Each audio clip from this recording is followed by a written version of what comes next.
नमस्कार विद्यार्थियों। आज भूगोल का द्वितीय प्रश्न पत्र पर लेते हैं। आर्थिक एवं संसाधन भूगोल। पहले प्रश्न पत्र में मानव भूगोल था। मानव भूगोल के बारे में हमने काफ़ी हद तक अध्ययन किया। अब अगला पेपर लेते हैं आर्थिक एवं संसाधन भूगोल, जहाँ पर आर्थिक भूगोल भी पढ़ना है और संसाधन भूगोल भी पढ़ना है। तो इसमें सबसे पहले जो सिलेबस का पहली यूनिट का पहला टॉपिक आता है आर्थिक भूगोल, अर्थ एवं परिभाषाएं। आर्थिक भूगोल बेसिक तौर पे क्या है इसके बारे में हम पढ़ेंगे। देखिए, आर्थिक भूगोल सामान्यतः आर्थिक शब्द से अगर लेते हैं तो मानव पृथ्वी पर दो तरह के क्रियाकलाप करता है। प्रथम वे क्रियाएं आती जो सब पृथ्वी पर मानव अपने अस्तित्व को बनाए रखने के लिए आवश्यक है, जैसे भोजन करना, प्राप्त वस्त्र, घर बनाना, परिवहन संबंधी। ये मानव भूगोल की विषय वस्तु है। परंतु इन आवश्यकताओं की पूर्ति के बाद मानव कुछ ऐसे क्रियाकलाप करता है जिनसे कुछ आर्थिक लाभ होता है, जैसे खेती करना, विनिर्माण, उद्योगों की स्थापना, व्यापार, वाणिज्य आदि क्रियाकलाप है वो जिससे कुछ उत्पादन होता है, कुछ विनिमय किया जाता है, कुछ संसाधनों का मतलब आदान प्रदान किया जाता है। तो वे सभी क्रियाएं जो आजीविका प्राप्त करने के लिए की जाती है और जिससे मानव लाभ कमाता है, वे आर्थिक भूगोल से संबंधित हैं। तो आर्थिक भूगोल में कौन कौन सी क्रियाएं? वे क्रियाएं जिनसे आजीविका प्राप्त होती है अर्थात आर्थिक लाभ प्राप्त होता है। तो इस प्रकार की क्रियाओं को आर्थिक भूगोल में सम्मिलित किया जाता है। अब आर्थिक भूगोल की कुछ परिभाषाएं क्या है। आर्थिक भूगोल वास्तव में आर्थिक भूगोल में क्या क्या आता है? आर्थिक भूगोल पृथ्वी तल पर मानव की आर्थिक क्रियाओं की क्षेत्रीय विभिन्नता तथा उनकी विशेषताओं, उनके स्थानिक वितरणों तथा उनकी अवस्थितियों और उनके संबंधों का अध्ययन करता है। मानव की जितनी भी आर्थिक क्रियाकलाप है उन सारे आर्थिक क्रियाकलापों का अध्ययन है वो आर्थिक भूगोल में किया जाता है। आर्थिक भूगोल के पर्यायवाची शब्द अंग्रेजी भाषा में इकोनॉमिक ज्योग्राफी को कह सकते हैं, या भू अर्थ विज्ञान, जियो इकोनॉमिक्स या जियोनोमिक्स भी कह सकते हैं। ये तीनों पद समानार्थक है, तीनों को मिला के एक ही कहा जाता है। तो आर्थिक भूगोल या इकोनॉमिक ज्योग्राफी। अब इसकी परिभाषाएं क्या है मूलतः में ये देखनी है कि आर्थिक भूगोल की प्रकृति और अर्थ को समझने के लिए विभिन्न विद्वानों ने कुछ परिभाषाएं दी। उनमें सबसे जो पहली परिभाषा है प्रोफेसर रडमस ब्राउन के अनुसार, आर्थिक भूगोल शास्त्र की वह शाखा है जिसमें मानव की आर्थिक क्रियाओं पर पड़ने वाले वातावरण के प्रभावों का अध्ययन किया जाता है। ये कह रहा है कि मानव जितने भी जो क्रियाकलाप करता है उस पर वातावरण के क्या प्रभाव पड़ते हैं, उस शाखा में क्या प्रभाव पड़ते हैं, उन प्रभावों का आर्थिक क्रियाओं पर पड़ने वाले वातावरण के प्रभावों का अध्ययन है वो आर्थिक भूगोल में किया जाता है।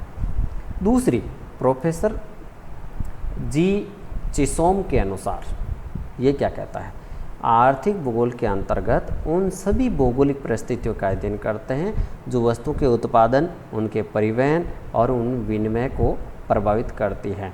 कहने का मतलब हुआ कि एक क्षेत्र विशेष में वहाँ वस्तु का उत्पादन क्या हो रहा है, उनका परिवहन किस तरह से किया जाता है और विनिमय लेन देन किस तरह से किया जाता है। इन सारी तथ्यों का है अध्ययन के साथ साथ इन तथ्यों पर भौगोलिक प्रभाव क्या क्या पढ़ते हैं उनका अध्ययन है वो आर्थिक भूगोल में किया जाता है। प्रोफेसर ग्रिगोर के अनुसार आर्थिक भूगोल में हम इस बात का अध्ययन करते हैं कि मानव अपनी प्राकृतिक परिस्थितियों की भिन्नता के साथ साथ विभिन्न स्थानों पर किस प्रकार संतुलन करता है। तो ग्रिगोर ये कहता है कि मानव अपनी विभिन्न परिस्थितियों में विभिन्न स्थानों पर किस प्रकार संतुलन स्थापित करके क्रियाकलाप संपादित करता है उनका अध्ययन है आर्थिक भूगोल में करते हैं। अगला आता है प्रोफेसर मैकफरलैन। इसने इकोनॉमिक ज्योग्राफी, ये ध्यान रखें, इकोनॉमिक ज्योग्राफी किताब किसने लिखी है? प्रोफेसर मैकफरलैन ने लिखी है और ये अपनी परिभाषा लिखता है कि आर्थिक भूगोल के अंतर्गत मनुष्य के आर्थिक प्रयत्नों पर भौगोलिक व भौतिक परिस्थितियों, विशेष रूप से भूगर्भिक, संरचना, जलवायु और भूमि की धरातली विशेषताओं के प्रभावों का अध्ययन करते हैं। बहुत सिंपल सी परिभाषा है कि मानव के आर्थिक जो पर्यटन करता है, आर्थिक जीविका के लिए अपने काम चलाने के जो क्रियाकलाप करता है, उन पर भौगोलिक परिस्थितियों में का क्या प्रभाव पड़ता है, इन प्रभावों का अध्ययन किया जाता है। अगला है मेयर व स्ट्रीटेलमीर के अनुसार है मानव भूगोल, आर्थिक भूगोल की परिभाषा। मानव जीविका उपार्जन के लिए कौन कौन सी आर्थिक क्रियाएं कहाँ कहाँ पर करता है और मानव भूमि के द्वारा आर्थिक शोषण से किस प्रकार प्रवास तथा रचना का प्रारूप बनाता है, ये मेयर व स्ट्रीटेलमीर के अनुसार परिभाषा दी गई है। अगला है डॉक्टर NG पाउंडस, आर्थिक भूगोल भूपृष्ठ पर मानव की उत्पादक क्रियाओं के वितरण का अध्ययन करता है और ये क्रियाएं प्राथमिक, गौण तथा तृतीयक हो सकती हैं। तो आर्थिक भूगोल मानव की विभिन्न जो क्रियाकलाप है उनका कहाँ कहाँ पर वितरण पाया जाता है, उनका अध्ययन करता है। ये क्रियाएं प्राथमिक भी हो सकती है, प्राथमिक क्रियाकलाप हो सकता है, द्वितीयक हो सकता है, तृतीयक हो सकता है। प्रोफेसर शो के अनुसार किस प्रकार मानवीय आर्थिक क्रियाएं विश्व के उद्योग, संसाधनों व औद्योगिक उत्पादों के अनुरूप होती है, यही आर्थिक भूगोल के अध्ययन का विषय क्षेत्र है। किस प्रकार मानवीय आर्थिक क्रियाएं, जैसे विश्व के उद्योग है, संसाधन है, औद्योगिक उत्पादन है, वो किस प्रकार से करता है, कहाँ कहाँ पर करता है, उन सारे तथ्यों का अध्ययन है वो आर्थिक भूगोल में किया जाता है। प्रोफेसर बुक्कानन के अनुसार इसमें मानव के आर्थिक परिवर्तनों का उसके निवास स्थान के संबंध में अध्ययन करते हैं। मानव के जितने भी आर्थिक पर्यटन किए जाते हैं वो अपने निवास स्थान पर रहकर उनके किस तरह से क्रियाकलाप करता है, कौन कौन से आर्थिक क्रियाकलाप करता है, उनका आपस में स्थान विशेष से क्या संबंध है, उन तथ्यों का अध्ययन करता है। इसी प्रकार प्रोफेसर ये रेयन और बेगस्टन, ये दो प्रोफेसर थे, इन्होंने अपनी परिभाषा दी कि आर्थिक भूगोल के अंतर्गत विश्व के भिन्न भिन्न भागों में पाए जाने वाले आधारभूत प्राकृतिक स्रोतों का अध्ययन किया जाता है कि विश्व के विभिन्न स्थानों पर जो आर्थिक संसाधन या प्राकृतिक स्रोत पाए जाते हैं, उन प्राकृतिक स्रोतों में मानव किस प्रकार अपना निवास करके, अपना रहकर किस प्रकार के आर्थिक क्रियाकलाप करता है और उन क्रियाकलापों पर भौगोलिक परिस्थितियों का क्या प्रभाव पड़ता है, और इन सारे प्रभावों का अध्ययन है वो आर्थिक भूगोल में किया जाता है। विभिन्न प्रदेशों में पाए जाने वाले आर्थिक विकास के अंतर की व्याख्या भी इसमें की जाती है। इसमें परिवहन का भी अध्ययन किया जाता है जो भौतिक परिस्थितियों से प्रभावित होता है। तो कहने का मतलब है आर्थिक क्रियाकलापों के अलावा परिवहन को भी इसमें शामिल किया जाता है।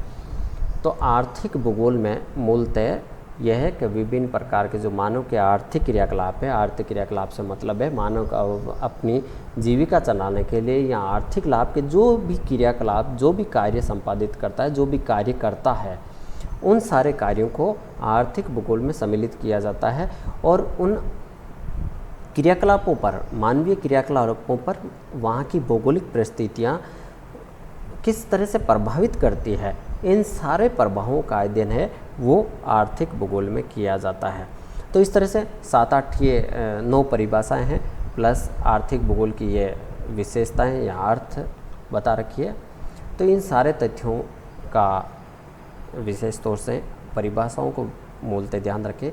हमेशा बड़ा प्रश्न आता है तो आर्थिक भूगोल की अर्थ, परिभाषा व विशेष क्षेत्र का विस्तृत वर्णन कीजिए, ये बड़ा प्रश्न आता है। इसलिए विद्यार्थी विशेष तौर से इस चीज़ का ध्यान रखें कि हमें किस तरह से पढ़ना है, कैसे अध्ययन करना है।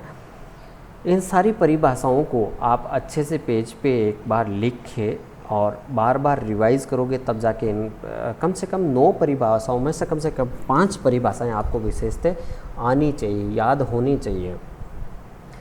अधिकांश परिभाषाओं में मानव के जो आर्थिक क्रियाकलाप है उन पर, मानव के आर्थिक क्रियाकलापों पर वहाँ की भौगोलिक परिस्थितियों का क्या प्रभाव पड़ रहा है, उनका अध्ययन करना आर्थिक भूगोल कहलाता है।